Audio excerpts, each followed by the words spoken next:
मेरी short film जो है वो एक तो एक किस्म की जो है, इसको शॉर्ट फिल्म जो है अपने आप में शॉर्ट फिल्म है, लेकिन ये शॉर्ट फिल्म होने के बावजूद इसमें हमने काफ़ी कुछ करने की कोशिश की, और ये एक ट्रिब्यूट है। ये जो है साहिर साहब का, मैं बचपन से जब से मुझे जो है वो सिनेमा को समझने लगा, और बचपन में जब हमने फिल्में देखी और गाने सुने और सब चीज़ें जो है वो ज़िंदगी में जब आई सिनेमा को लेके, तो सबसे ज़्यादा जिस चीज़ों ने मुझे प्रभावित किया वो संगीत था।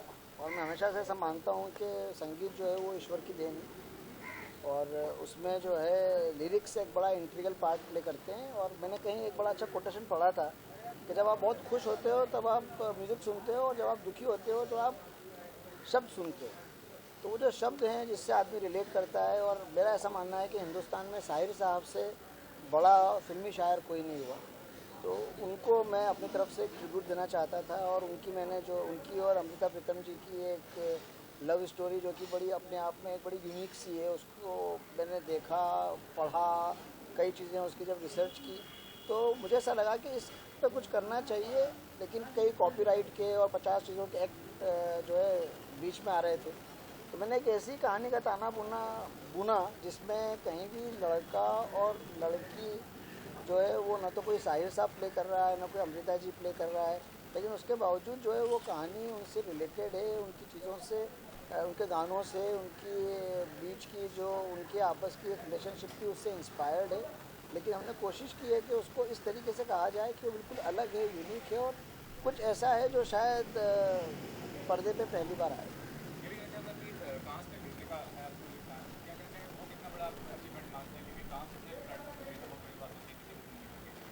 देखिए, मैंने इसके पहले एक फिल्म की थी 6X, जो मैं कांस फेस्टिवल में मैंने कॉम्पिटिशन कैटेगरी में भी डाला था, बाद में उसको शोकेस भी किया था। और जब मैं वहाँ गया, उसके पहले मैंने सारी की सारी फिल्में प्योर कमर्शियल सिनेमा बनाया था। लेकिन वो कांस फेस्टिवल का मेरा एक एक्सपीरियंस, और उसके बाद मैंने कई बार जो है वो 4 बार और कांस में गया। प्लस मैंने अमेरिकन फिल्म मार्केट, AFM, और बर्लिन फिल्म फेस्टिवल और वेनिस फिल्म फेस्टिवल, और ये सब जब अटेंड किए तो सिनेमा को लेके मेरी काफ़ी जो है वो नॉलेज भी थोड़ी बड़ी, इजाफा हुआ, कई चीज़ें नई मेरे जहन में आई। और मुझे समझ में आया कि जितना सिनेमा हम जो है वो मनमोहन देसाई साहब और प्रकाश मेहरा जी या अनीस भाई और रोहित जी और इन सब का जो सिनेमा देख देख के हम बड़े हुए हैं, जितना कमर्शियल सिनेमा मैंने देखा भी, बनाया भी, जिया भी, लेकिन जब ये करना शुरू किया और ये देखा तो मुझे लगा कुछ और भी है जो मुझे अभी तक पता ही नहीं था।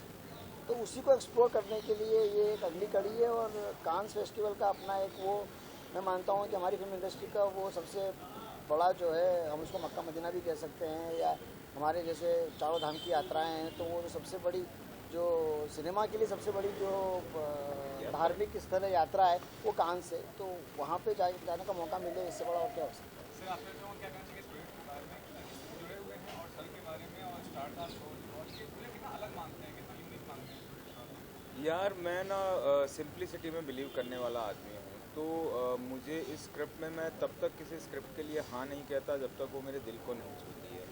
तो ये स्क्रिप्ट जब मुझे सर ने ऑफ़र की, तो इसकी सिंपलिस्टिक जो नेचर है फिल्म का, जिसमें बहुत बड़ी घटना हो रही है, लेकिन वो ऐसी नहीं है कि बहुत ड्रामेटिक और बहुत बड़ा उसके आगे पीछे तामझाम है। It's very simple. तो वो मेरे दिल को वो बात छू गई, और 3 लोगों के बीच की कहानी है, और तो उसी वजह से मैं ये फिल्म से जुड़ गया। और जिस तरह से शूट हो रही है वो भी बहुत सिंपलिस्टिकली शूट हो रही है। बहुत सहज तरीका है सर का काम करने का। ऐसा कोई प्रेशर नहीं होता एक्टर के ऊपर कि उसे बहुत ज़्यादा सोचना पड़े या कंफ्यूज हो। तो वो एक स्टाइल ऑफ वर्किंग मुझे पर्सनली बहुत अच्छा लगता है, जहाँ एक्टर जब तक उसको फ्रीडम होगी तो वो अपनी तरफ से काफ़ी चीज़ें ला सकता है, अपनी तरफ से काफ़ी चीज़ें एक्सप्लोर कर सकता है, which chance I am getting here. तो वो मुझे बड़ा अच्छा लग रहा है। सर, कास्ट की बात करें, तनुज और शेरी, इनको कास्ट करने का वजह क्या है? मतलब फॉर रीजन क्यों कास्ट करते हैं इन दोनों कैरेक्टर? देखिए, तो यूथफुल स्टोरी है। हम बात जो है वो साहिर साहब और अमृता प्रीतम जी की और 70s की और 80s की और 60s की कर रहे हैं। ये कहानी आज के परिप्रेक्ष्य में है, आज के लड़का, आज का लड़की, और साथ में जो है वो हेमंत जी जो है वो रजा साहब जो हैं वो भी मतलब हमने कहीं किसी चीज़ में कोई ये नहीं कोशिश की है कि कोई बहुत ज़्यादा जो है वो Heavy. एजेड लगे, हैवी लगे। बातें बहुत हल्के तरीके से कहने की कोशिश की है। आज की यूथ ओरिएंटेड स्टार कास्ट चाहिए थी, और वो हैं। हेमंत जी भी इन दिनों जो है, और ये आजकल OTT फ्रेंडली ज़माना है। एक टाइम था 2 साल पहले, कोविड के पहले, कि सिनेमा सब कुछ जो है वो पर्दे वाला होता था, बट ये काफ़ी चीज़ें चेंज हुई है, और आजकल ऑडियंस जितना OTT फ्रेंडली हो गई है, जितने वो हमारे आज के एक्टर हैं जो OTT पे दिख रहे हैं, उनसे ज़्यादा रिलेट करती है। तो मुझे लगा कि इनके साथ अगर ये बनाया जाएगा तो लोग ज़्यादा इसको रिलेट करेंगे। वैसे भी ये जो है वो कोई सिनेमा हॉल के लिए फिल्म नहीं है, ये उसी प्लेटफॉर्म के लिए है जहाँ के ये सब लोग हमारे एक्टर लोग हैं। लास्ट ये चाहूँगा कि मतलब शॉर्ट फिल्म होता है, लेकिन शॉर्ट फिल्म कम्युनिटी में आप कितना स्ट्रॉन्ग मानते हैं? क्योंकि फिल्म फेयर में भी शॉर्ट फिल्म कैटेगरी को अवॉइड किया जा रहा है, और बजट के हिसाब से देखा जाए तो बजट भी कम ही रहते हैं शॉर्ट फिल्म की, तो वो सही कितनी बड़ी बात है? देखिए, शॉर्ट फिल्म सिर्फ एक टर्म है। शॉर्ट फिल्म कोई, देखिए, कहानी खुद बोलती है कि उसको कैसे शूट किया जाए। कई बार आप क्या करते हो कि किसी फिल्म को ज़बरदस्ती इलॉबरेट करते हो, कुछ सब प्लॉट डालते हो, उसको ख़राब कर देते हो। पर कोई चीज़ अगर इतने में समझ में आ रही है तो उसको उतने में कहना चाहिए। तो मुझे लगता है कि ये अपने आप में एक मुकम्मल चीज़ है। शॉर्ट फिल्म को सिर्फ ये कहना कि ये शॉर्ट फिल्म है या वो फीचर फिल्म फुल लेंथ, अगर बड़ी फिल्म की रिक्वायरमेंट होगी या कहानी इतना कुछ मांगती होगी तो वैसे करेंगे। बाकी I think this is a totally complete film. Short film सिर्फ इसका नाम या आप एक टर्म यूज़ कर सकते हो, एक मेटाफर है, बट और बेसिकली मैं इट्स फुल फिल्म। और एक बात और ऐड करना चाहता हूँ कि बजट का और क्रिएटिविटी का कोई लेना देना नहीं। मतलब एक बड़ी से बड़ी फिल्म भी सस्ते में बन सकती है लेंथ वाइज, और एक छोटी से छोटी फिल्म भी बहुत खर्चा करके बनाया जा सकता है। सो आई डोंट थिंक कि ऐसा कुछ है कि शॉर्ट फिल्म है तो उसका बजट कम होगा, ज़रूरी नहीं है। वो छोटी फिल्म का बजट बड़ा भी हो सकता है और बड़ी फिल्म का बजट छोटा भी हो सकता है। नहीं, सबसे पहले तो हमारा क्राइटेरिया है कि हम पूरे दुनिया भर के फेस्टिवल्स में इसको पहले दिखाएं, और हमारी ऑडियंस जिसके लिए हमने बनाई है, और हमारी फिल्म फ्रेटर्निटी जो कि साहिर साहब से सबसे प्रभावित, पहले वो सब देखें, उसके बाद प्लेटफॉर्म जो है वो secondary. Director of this project, and it's a unique concept for us, a depth-based concept में इसके अंदर क्या कहना चाहेंगे? एक मिनट, पहला सवाल क्या था? हाँ, okay, so no, I am just joking. I am very happy to be part of this. Actually CK sir and me, हम एक्चुअली काफ़ी टाइम से कोशिश कर रहे हैं कि एक साथ काम करें। एक दो और प्रोजेक्ट्स भी है, he has me in mind, और हमारा संबंध बहुत पुराना है, बिकॉज ऑब्वियसली जैसे कि आप सब जानते हो, he has work with my mother, so for me it's almost like my life has come a full circle.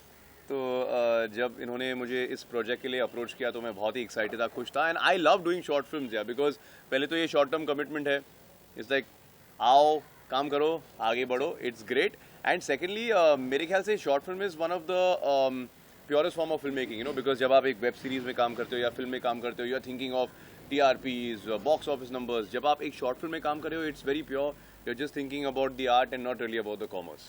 Sejal, आपसे मैं चाहूँगा कि ये जो प्रोजेक्ट है काफ़ी नॉन ग्लैमरस आपका रोल लग रहा है इसमें, आपने काफ़ी ग्लैमरस रोल किया है पास में, कितना कंफर्टेबल महसूस करें, कितना अच्छा लग रहा है आपको being part of the project as such?